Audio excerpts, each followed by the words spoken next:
In the year 750, al-Abbas founded the Abbasid Caliphate dynasty.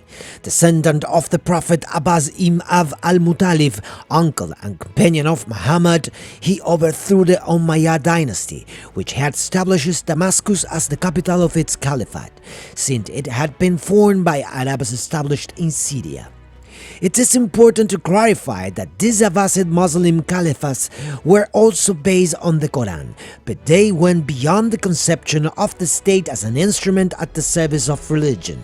The Abbasid promise was to govern with the precepts of the Prophet Muhammad, but in their evolution they legitimized an autonomous power. With the beginning of the Abbasid Caliphate, the capital was moved, and in the year 761 the city of Baghdad was founded on the banks of the Tigris River and near to the ruins of Babylon, where a flourishing and enormous metropolis was erected, which today is the capital of Iraq.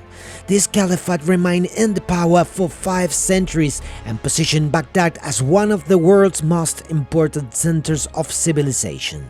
After the death of Muhammad in 632, Islam underwent an astonishing expansion. Within a few years, Arab followers of its doctrine managed to conquer territories in, on one hand, the Syrian-Palestinian Strip and Egypt, and on the other, the possessions of the Persian Empire in Iran and Iraq. The Umayyad dynasty, which was the first, led much of this history of expansion, from the Indus River to the Atlantic Ocean and from the Sahara Desert to the Pyrenees, the Caucasus and Central Asia. But its downfall was due both to Arab purism, which generated rigidity and exclusion in many ways for faithful Muslims who did not have Arab roots, and to moral issues surrounding the caliph's life of excess and vice. Moreover, during the Umayyad Caliphate, there was a religious division of Islam into 3 factions: the purist Arab followers of the Sunnah, the followers of Hussein, grandson of Muhammad, predominant in Iraq and Iran, called Shiites, and the Kharijites, with a strong presence in East Africa and some regions of Arabia. This division had a religious and political basis that resulted in the Umayyads losing power after many tyrannical governments. The last Umayyad Caliph was Marwan II, but by then the Caliphate already enjoyed a very bad reputation and a number of revolts had broken out, especially in the north of Iran, in Khorasan, a fact that Abu al-Abbas, also known as the Sanguinary, took advantage of in the year 749 to seize power and establish a new dynasty with which he intended to continue the legacy of Muhammad. With the occupation of Kufa in Iraq, Abu al-Abbas proclaimed himself caliph. He cruelly annihilated almost all the members of the Umayyad family. The only one who managed to flee and save himself was Abd al-Rahman I. He went to the Maghreb, Northwest Africa, and took refuge in the Berber Nefsawiya tribe, where his mother was from. Then he got support to cross the Strait of Gibraltar and reach Al-Andalus, as the Iberian Peninsula was called at the time, from where he proclaimed himself an independent emir. Thus was born the prosperous Umayyad Emirate of Córdoba. The new Abbasid dynasty set out to restore the application of Muslim laws and traditions while being more open and tolerant of non-Arabic believers, such as Turks and Persians. In fact, the Persian tradition here had a strong presence and influence in politics, religion, and culture. On the other hand, the expansionist intention had continuity towards the east. The Abbasids confronted China in the Battle of the Talas River in 751. The battle was colossal. They were joined by Turkish and Tibetan soldiers. In addition, in the middle of the confrontation, soldiers from Fergana, now Uzbekistan, changed sides and joined the Arab ranks, so that the Abbasid triumph against the Chinese Tang dynasty was given, and thus the Muslim expansion reached Central Asia. The splendor of the Caliphate was evident in the commercial growth that occurred thanks to the agriculture boom, as well as the development of manufacturing and handicraft industries, whose reach went beyond the borders of the Islamic world. With the Caliphate of al-Mansur, successor to Abu al-Abbas, Baghdad was founded and quickly became a metropolis that was the political and economic center of the Islamic Empire. This monarch also decreed that the Arabic would be the official language of the empire and promoted letters and sciences. A fundamental characteristic of this dynasty was the promotion of theological, cultural, metaphysical, cosmological, and anthropological studies from Persia and Byzantium. In addition, the caliphs were aware that the alliance with the ulema, experts in religion and representatives of the prophets, was a priority. Hence, they embraced the majority doctrine among the people, the most orthodox and attached to the Quran, Sunnism. In spite of such promising growth, intrigues for power were not long in coming. Al-Mansur was a very suspicious caliph, even with his own family, among whom he murdered and imprisoned some of his uncles, for example. And this trait was not strange to the other caliphs. Political power was always subject to conflicts that put it at risk. In general, there were periods of splendor as well as long periods of decay. Al-Mansur finally died in 775 and was succeeded by his son, Al-Mahdi, who continued the development project initiated by his father. He improved the textile and food industries as well as the quality of housing. He signed a peace agreement with the Empress Irene Sarantapetiana of Byzantium, who had been taking over Syria. In Khorasan, he defeated the warrior Al-Muqanna, who had managed to conquer Transoxiana, historical region of Turkestan. But when facing the victorious armies of the Caliph, he chose to commit suicide.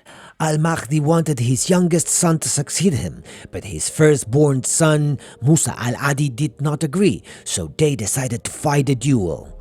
On the way, the Caliph died, so Musa al-Hadi assumed power, who soon died, so that Al-Mahdi's youngest son was finally proclaimed monarch. His name was Harun al-Rashid. He was the fifth caliph of the dynasty. He is known as one of the most representative of the Abbasid splendor. He ruled from 786 to 809. Surrounded by luxury, he called himself the shadow of Allah on earth. In his mandate, he had to contain several rebellions. For example, the Karahites tried to take Mosul, but were heavily subdued. He also forced the Byzantine Emperor Nicephorus I to pay tribute to him. He put down revolts in Ifriqiya by the Berbers, in Fez by the Idrists, in Tunisia by the Aghlabids. All in all, the cultural flourishing of the empire was undeniable. Even Syriac, Greek and Persian texts were translated into Arabic, with which there was an important scientific development. Industry and commerce were also strengthened. This caliph stood out for having brought about the golden age of the Abbasid dynasty. He was a patron of art who encouraged such splendor in Baghdad that he even starred with one of his wives, Sudaida, in several tales of 1001 Nights. Despite the cultural, commercial, and scientific boom of the Abbasid Caliphate, the revolts that had been controlled in their time did not cease to be a threat that soon became a reality. Ifriqiya, Al-Andalus, Transoxiana, and Khorasan were gaining independence. Harun al-Rashid died on his way to Khorasan when he wanted to go in person to suppress the Karahide uprising. When he died, the succession was also problematic. His two sons were to share power, Al-Amin from Baghdad and Al-Mamun from Khorasan. Their agreement was to be based on loyalty, but it also gave each one autonomy of rule. When the father died, the two brothers rose up in a civil war known as the Fourth Fitna, which lasted from 809 to 827. As a result of this war, the caliphate was weakened and there were considerable power vacuums, and it's believed that the decline of the dynasty in the 9th century began here. From then on, rebellions and insecurity increased. Behind the caliphs were the emirs or Turkish officials who were acquiring more and more power, to the point that the caliphs were completely dependent on them. On the other hand, there were the Mawla, that is, the non-Arabs who converted to Islam and who had an active and relevant participation, both in the overthrow of the Umayyad Caliphate and in the construction and development of Islam and the Muslim community since the establishment of the Abbasid dynasty. In addition, the participation of the al-Faqihs or jurists, experts in jurisprudence, was crucial, since one of the most controversial issues was the unification of Islamic legislation. This group was also assigned the responsibility of educating the people, especially with regard to obeying the Caliph, who was the only one capable of decreeing anything that was not established in the Quran, based on both revelation and reason. Likewise, the ulema were given the task of being informers for any hint of rebellion against the Muslim Empire. The figure of the Caliph as a bearer of absolute truth with a divine power even equal or superior to that of the Prophet is evident in the sumptuousness of the architecture and painting in Baghdad. That circular city was intended to be a perfect and faithful reflection of universal kingship. It was designed in a circular manner and with a center where the great mosque and the Caliph's palace coexisted. Thus, the inheritance of traditions from India, Greece and Persia around God's choice of prophets and kings to rule the world was materialized. The fact that the Abbasid Caliphs had established the independence of their governments from religion, arguing that they responded to divine designs, generated discomfort among the ulema but allowed them a private life that did not always correspond to Islamic morality, at the same time as having a public life more attached to the doctrine of religion. The political religious traditions of their geographical and historical context influenced these conceptions of a universal empire equivalent or superior to Islam. Without rejecting it and even professing it, they constitute a secular dynasty that, after 5 centuries of sovereignty, has transcended in the history of the Muslim world. However, its power did not last forever. Ideological and sectarian divisions gradually took their role. The Caliphate gradually lost territory, especially because of its military and political weakness. In the 9th century, the Caliphs had inherited a responsibility of power that was heavily besieged by various rivals, to the point that in 861, the Turks staged a military coup and assassinated the Caliph al-Mutawakkil, known as the Nero of the Arabs. His successor, al-Muntasir, was manipulated by the Turks themselves, who by then had undeniable political power. Moreover, the descendants of Fatima, daughter of Muhammad, in example, the Fatimids who professed radicalized Shiism, funded a government from Mesopotamia and Syria to the Persian Gulf and seized power in Egypt and Hejaz, where Mecca and Medina were located, and founded the Fatimid Caliphate in Tunisia. In the 9th century, the Umayyad Emirate of Al-Andalus was also proclaimed a caliphate. On the other hand, in the middle of the 10th century, in 945, Baghdad had been taken by the Buyids, another Shiite and Persian faction, although its sovereignty also fell into the dynamic of siege that the Abbasids had been suffering. Mamluks, Ottoman warlords and Mongols became a first threat, but it was the Seljuk Turks who managed to overthrow and expel the Buyids in 1055. The Seljuks were Sunni like the Abbasids. By the 11th century, the Christian Crusades had already begun, so the Seljuks also failed to re-establish the lasting power that the Abbasids had wielded in the golden ages of their caliphate. The promises of protection for the Abbasid Caliphs by the Buyids and Seljuks had mostly meant domination and manipulation with the ambition to seize power in the Islamic world.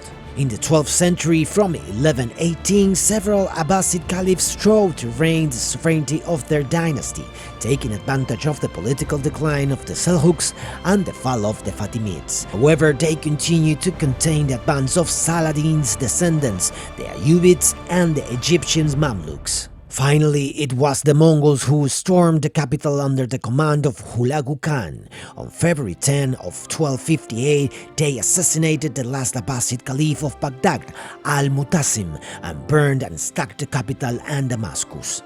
Although the Abbasid lineage was kept alive by a prince who took refuge in Cairo under the protection of the Mamluk sultans, and even the dynasty was refounded and continued to hold symbolic, religious and moral power until 1517 in Cairo, when the last Abbasid Caliph, al-Mutawakkil III, was deposed by the Ottoman Turks, who invaded and conquered Egypt. The imperial and political power of the Abbasids never returned to the same level. In fact, al-Mutawakkil III handed over the sword and the mantle of Muhammad to the Ottomans, who immediately became the new Islamic Caliphate. The history of those 5 centuries was truly significant and transcendental. It was so complex and rich that much remains to be researched and reconstructed. This synthesis is a grain of sand that aims to open doors to the continuity of the story, because the Abbasids left a cultural legacy for all humanity. Hey, do not close the video yet. Before you go, please subscribe and leave us a like if you liked the video. It will help us grow and continue making much more content. Now, with nothing more to add, we say goodbye.